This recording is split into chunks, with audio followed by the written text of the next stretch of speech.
झेप मराठी, आरसा महाराष्ट्राचा। मित्रानेच घातला तरुणाच्या डोक्यात दगड। शिरपूर तालुक्यातील झेंडे अंजन गावातील घटना। खुनाच्या गुन्ह्यात मित्राला केली अटक। शिरपूर तालुक्यातील झेंडे अंजन गावात दारूच्या नशेत झालेल्या वादातून एका युवकाचा खून झाल्याची धक्कादायक घटना समोर आली आहे।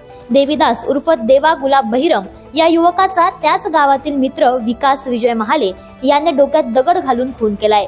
या प्रकरणी पोलिसांनी आरोपीला ताब्यात घेतले आहे। मिळालेल्या माहितीनुसार मृत देवा बहिरम व आरोपी विकास महाले हे दोघेही जवळचे मित्र होते। रविवार 7 जुलै रोजी दिवसभर ते दोघे एकत्र होते। रात्रीच्या सुमारास दारूच्या नशेत त्यांच्यात वाद झाला।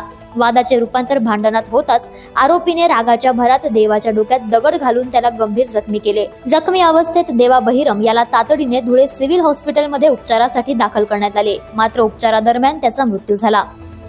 काल दिनांक 7/7/2025 रोजी रात्री 20 वाजता विकास विजय महाले आणि देवीदास उर्फ देवा गुलाब बहिरम दोन्ही राहणार झेंडे अंजन हे गावामध्ये फिरत असताना त्यांचं आपसात भांडण झालं आणि त्या भांडणानंतर विकास महाले याने देवीदास उर्फ देवा बहिरम याच्या डोक्यामध्ये दगड मारून त्याला गंभीर जखमी केलं होतं।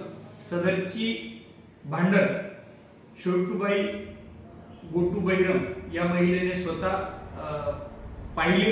त्यानंतर उपचारादरम्यान देवीदास बहिरम याचा मृत्यू झाला आहे आणि पोलिसांनी विकास महाले याला ताब्यात घेतले असून त्याच्या विरुद्ध खुनाचा गुन्हा दाखल करण्याची प्रक्रिया सुरू आहे।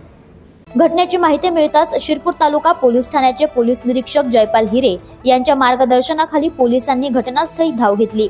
आरोपीला अटक करण्यात आली असून त्याच्या विरुद्ध खुनाचा गुन्हा दाखल करण्यात आलाय।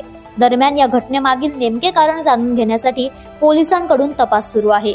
अशाच वेगळ्या आणि ताज्या बातम्यांसाठी पाहत रहा झेप मराठी, आरसा महाराष्ट्राचा। संपादक प्राध्यापक अनिल चव्हाण, धुळे।